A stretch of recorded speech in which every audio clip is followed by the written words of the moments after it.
You don't have to stand. You're okay. You can sit. You swear to tell the truth, whole truth, nothing but the truth?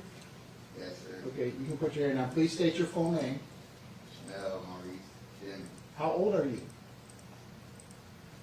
25. How far did you go in school? I graduated, well, I got my own GED. You read and understand the English language. Yes. Are you presently under the influence of any drugs, medication, or alcohol? No. Have you ever been treated for a mental illness? No. Are they giving you any medication in the jail right now? No. How are you feeling this morning? Confused. I understand. I'm a little confused myself. Your head is clear? You're not hearing voices. You're No. hearing your lawyers. You're talking to your lawyers. You understand what's going on this morning? Yeah. Okay. All right, so Mr. Devins, here's the deal.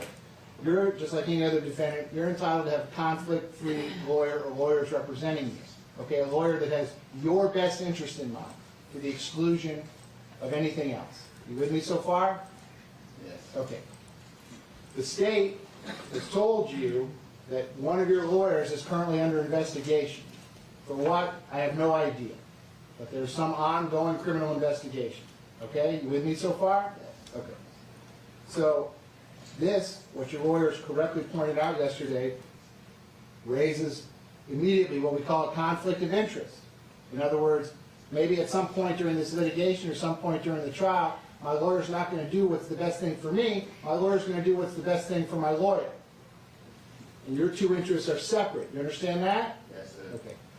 So, once your lawyers have had the opportunity to investigate all this, to get you all the information they can possibly get, so they can talk to you about all this, at some point, you're going to have to make a decision about who you want your lawyers to be going forward. You with me on that? Okay. Even if there is a conflict, you can waive the conflict if you want and say, Judge, I understand there's a conflict, but that's okay. I like these lawyers. They're doing a great job for me. They did a great job for me in the past, and I don't want to change, lawyers this late in the game. You understand that? Yes. Or you could likewise say the opposite and say, Judge, I don't feel comfortable with this. I think there's a conflict. I don't think Miss Liberty should be my lawyer anymore. I don't think any of my lawyers should be my lawyer anymore. And I want to go get some new lawyers. And if you want to hire your own lawyers, you can go out there and hire anyone you want.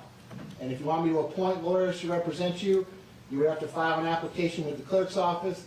And if they find that you're financially qualified, I could appoint lawyers to represent you. You understand that? Yes. The whole point I'm trying to make with you today, sir, is that this is going to be your decision. Your decision. Your lawyers will give you their best advice, and you have some excellent lawyers, okay, about what they think you should do.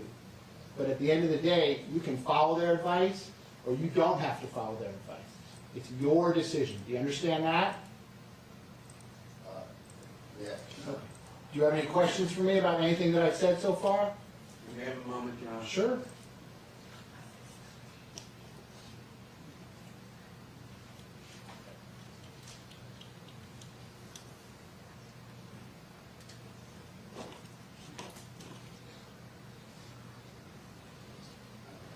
No questions?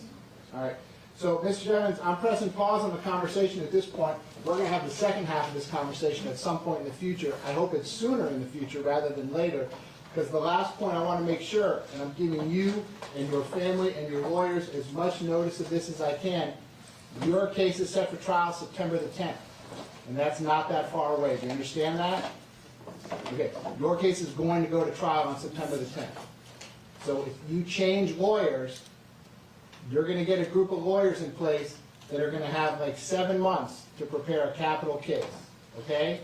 So the longer it takes to make this decision... I'm going to object to what the court has just said. What you're telling him is, right now, that he is basically having to stay with us as his attorney, because if not, then he'll get another set of lawyers that will not be prepared, and they will only have 8 months to do what has taken years to do, and therefore you're pushing him into the corner that he has to stay with us. I don't think that's fair what the court has said. Over your objection, sir. That's not what I'm saying at all. I want to make sure that you understand that time is of the essence. Do you understand that? Yes, sir. Okay. Okay. So I'm going to put him back on the docket February the 18th at 9:30 a.m. This issue with the warrant will be resolved at this point, and whatever's going to be distributed to the parties will have long since been distributed to the parties. You all can file whatever additional motions you think are appropriate. If there's any motion that the state wants me to hear, we're going to do that in a notice of hearing. That's by the close of business on Friday, February the 7th.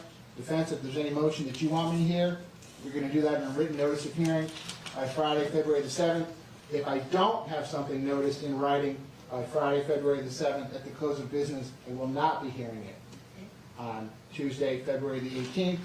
Mr. Deming's case remains set for trial September the 10th at 9 o'clock. State, anything else that I can do for you this morning? No, Judge. Defense, with the exception of your, Yes. all right, is the state coming up here too? Yes. Okay. Mike, this is not on the record. Dan, I think there's a microphone here that needs to go.